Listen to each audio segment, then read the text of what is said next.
Bienvenue sur ma chaîne. Sans Lionel Messi, qui est suspendu par la MLS, l'Inter Miami a obtenu un point ce dimanche contre Cincinnati, l'ancien leader de la conférence Est. Atlanta a obtenu un match nul contre Seattle grâce à un but de dernière minute d'Alexei Miranchuk. Avant de continuer, prends le temps de souscrire et appuyer sur la touche de notification pour les futures vidéos. Sans Lionel Messi, l'Inter Miami a réussi à s'en sortir. Suspendu par la MLS parce qu'il n'est pas allé au All-Star Game, le joueur qui a gagné le Ballon d'Or 8 fois, et qui a été rejoint par Rodrigo de Paul cette semaine, a vu ses coéquipiers jouer contre Cincinnati, le leader de la conférence Est ce dimanche. Le score était de 0-0. Un point perdu alors que le défenseur Miles Robinson pensait que Cincinnati allait gagner à la fin du match. L'Américain a bien marqué de la tête sur un coup franc à la 93e minute, mais son but a été annulé à cause d'une petite faute sur le défenseur floridien Noah Allen. Le VAR a aidé Miami, qui est toujours 5e de la conférence Est. Ils ont 8 points de moins que le nouveau leader, le Philadelphia Union, mais ils ont 3 matchs de retard. Atlanta United a réussi à obtenir un match nul très tardivement contre les Seattle Sounders. Pedro de la Vega croyait avoir donné la victoire à Seattle avec un but à la fin du match 90e plus 5, mais Alexei Miranchuk a marqué un super tir qui a tout changé. L'ancien joueur de l'Atalanta Bergame a tiré très fort du pied gauche à 20 mètres. Le ballon est allé dans le petit filet du but adverse et a égalisé le score à la 99e minute.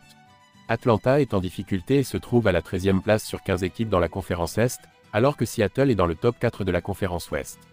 Javier Mascherano a dit qu'il ne comprend pas pourquoi Lionel Messi et Jordi Alba ont été suspendus pour ne pas avoir participé au match des All-Stars de la MLS. L'entraîneur de l'Inter Miami s'est demandé si cette décision était juste, en soulignant qu'il semble y avoir des règles différentes selon que les matchs se jouent à domicile ou à l'extérieur. Pour Javier Mascherano, Lionel Messi n'a pas de privilège. Cependant, l'attente autour de sa présence crée des contradictions. Lionel Messi, un grand joueur du FC Barcelone, finira son contrat avec l'Inter Miami le 31 décembre. Cela a donné lieu à de nombreuses rumeurs sur le marché des transferts concernant lui, surtout à Com, le club où Thierry Henry est actionnaire. Des retrouvailles entre les deux anciens joueurs du Barça. Entre 2007 et 2010, Lionel Messi a partagé le vestiaire du FC Barcelone avec Thierry Henry. Un moment important pour le joueur qui a gagné le Ballon d'Or 8 fois. Il a déjà montré à quel point il admire le champion du monde de 1998. La première fois qu'il est arrivé dans le vestiaire, je n'ai pas eu le courage de le regarder dans les yeux. J'ai compris pourquoi il a fait beaucoup de choses en Angleterre. J'avais une opinion sur lui, et soudain, nous faisons partie de la même équipe.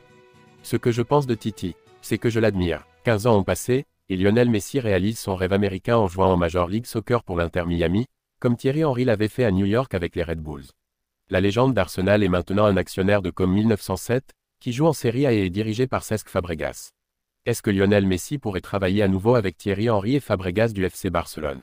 Mirwan Suwarso, le président du club de Com, dit que c'est un beau rêve, mais qu'il ne faut pas y penser trop. Ce n'est pas un rêve, c'est juste impossible. Suwarso told Sky Sport. Feuilleton est fini. Merci d'avoir regardé cette vidéo et je vous prie de laisser vos commentaires.